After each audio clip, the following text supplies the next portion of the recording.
ക്ഷേമ പെൻഷനായി ക്ഷേമ പെൻഷനായി ബന്ധപ്പെട്ട് ഒട്ടേറെ കാര്യങ്ങളാണ് മനോരമ ന്യൂസ് പുറത്തുവിട്ടിരിക്കുന്നത്. അതിനെക്കുറിച്ച് നമുക്ക് നോക്കാം. ക്ഷേമ പെൻഷൻ കൂട്ടുന്നതായിട്ട് ബന്ധപ്പെട്ട് ന്യൂസാണ്, ബ്രേക്കിംഗ് ന്യൂസാണ്. എല്ലാവരും വീഡിയോ ഫുള്ളായി കാണാൻ ശ്രമിക്കുക. നാളത്തെ പത്രത്തിലും ഈ ന്യൂസ് ഉണ്ടാകാം. ഏറ്റവും പുതിയ പെൻഷൻ അറിയിപ്പാണ് ഇന്ന് നിങ്ങളായിട്ട് ഷെയർ ചെയ്യുന്നത്.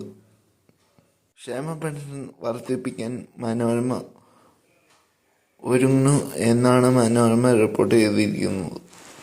റിപ്പോർട്ട് ഇങ്ങനെയാണ്: ക്ഷേമ പെൻഷൻ ബജറ്റിൽ ക്ഷേമ പെൻഷൻ വർദ്ധിപ്പിക്കാൻ സർക്കാർ എത്ര രൂപ വർദ്ധിപ്പിക്കണം എന്ന ചർച്ചയിലാണ് സർക്കാർ എന്നാണ് മനോരമ റിപ്പോർട്ട് ചെയ്തിരിക്കുന്നത്. ചർച്ച അന്തിമഘട്ടത്തിലാണ്. പെൻഷൻ മുടങ്ങിയത് കഴിഞ്ഞ ലോക്സഭാ തെരഞ്ഞെടുപ്പിലാണ്. ലോക്സഭ തെരഞ്ഞെടുപ്പിലും ഉപതെരഞ്ഞെടുപ്പിലും നേരിടേണ്ടി വന്ന തിരിച്ചടി മുഖാന്തരമാണ് ഈ സാമ്പത്തിക പ്രതിസന്ധിയിലും സർക്കാർ ക്ഷേമ പെൻഷൻ കൂട്ടുന്ന നടപടി സ്വീകരിക്കുന്നത്. സാമൂഹ്യ സുരക്ഷാ പെൻഷൻ ഘട്ടം ഘട്ടമായി വർദ്ധിപ്പിക്കും എന്ന വാഗ്ദാനം നൽകിയാണ് രണ്ടാം പിണറായി സർക്കാർ ഭരണമേറ്റത്. ആ സർക്കാർ തന്നെ 1600 രൂപ പെൻഷൻ മാസം തോറും ലഭിക്കുന്ന പെൻഷൻ മുടങ്ങുന്ന സാഹചര്യമുണ്ടായി. ഇത് സർക്കാരിന് വലിയ തിരിച്ചടി ജനങ്ങളുടെ മനസ്സിൽ നേടിക്കൊടുത്തു. ലോക്സഭാ തെരഞ്ഞെടുപ്പിൽ ഇത് മുഖ്യ കാരണമായി എന്നാണ് സർക്കാരിൻ്റെ വിലയിരുത്തൽ. ഈ പെൻഷൻ വർദ്ധിപ്പിക്കാതിരുന്ന തിരിച്ചടികൾ നേരിടേണ്ടി വരും എന്ന സർക്കാരിൻ്റെ തിരിച്ചറിവാണ് ഇപ്പോൾ ക്ഷേമ പെൻഷൻ വർദ്ധിപ്പിക്കാൻ സാഹചര്യം ഒരുങ്ങുന്നത്. ആദ്യ ഘട്ടത്തിൽ വർധനമായി 2500 രൂപയ്ക്ക് വർദ്ധിപ്പിക്കുക. ഈ സാമ്പത്തിക പ്രതിസന്ധിയിൽ സർക്കാരിന് അത് ബുദ്ധിമുട്ടായിരിക്കും. എന്നാലും എത്ര കൂട്ടണമെന്ന അന്തിമ ചർച്ചയിലാണ് സർക്കാർ. വർദ്ധിക്കുകയാണെങ്കിൽ 200 രൂപയെ കുറയാതെ വർധനവുണ്ടാവും.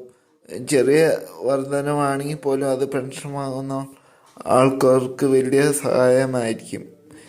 മരുന്നിനും മറ്റാവശ്യങ്ങൾക്കും ഈ പെൻഷൻ മാത്രം ആശ്രയിച്ച് ഒരുപാട് ജീവനങ്ങൾ ഇന്ന് കാത്തിരിക്കുന്നുണ്ട്.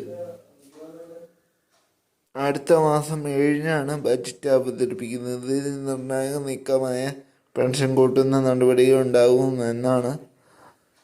ഉണ്ടാകാം എന്നാണ് പറയാൻ കഴിയുന്നത്.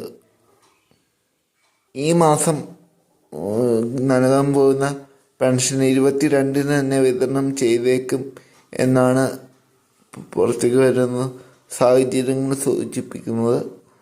കാരണം അടുത്ത മാസം 7-ന് ബജറ്റാണ്. അതിനു മുമ്പ് കൈകളിലും ബാങ്ക് അക്കൗണ്ടിലൊക്കെ വിതരണം പൂർത്തിയാക്കേണ്ടതുണ്ട്. അതുകൊണ്ട് തന്നെ ഈ മാസം 22, 23 തീയതികളിൽ പെൻഷൻ ബാങ്ക് അക്കൗണ്ടിലും കൈകളിലും എത്തിച്ചേർന്നേക്കാം. ആദ്യം എത്തുന്നത് ബാങ്ക് അക്കൗണ്ടിലായിരിക്കും. അതിനുശേഷം 2-3 ദിവസം കഴിഞ്ഞിട്ടായിരിക്കും കൈകളിൽ എത്തുന്നത്. പിന്നെ മാസ്റ്ററിങ് ചെയ്ത എല്ലാവർക്കും മുടങ്ങാതെ തുക എത്തിച്ചേരും. അപ്പോൾ എല്ലാവരും ഈ ചാനൽ ആദ്യമായിട്ട് കാണുന്നെങ്കിൽ സബ്സ്ക്രൈബ് ചെയ്യുക, സപ്പോർട്ട് ചെയ്യുക. നിങ്ങളുടെ അഭിപ്രായങ്ങളും നിർദ്ദേശങ്ങളും കമൻറ്റായി രേഖപ്പെടുത്തുക. കൂടുതൽ ആളുകളിലേക്ക് ഈ അറിവുകൾ ഷെയർ ചെയ്യുക. സബ്സ്ക്രൈബ് ചെയ്യുമ്പോൾ ബെല്ലൈക്കൻ അമർത്താൻ മറക്കരുത്.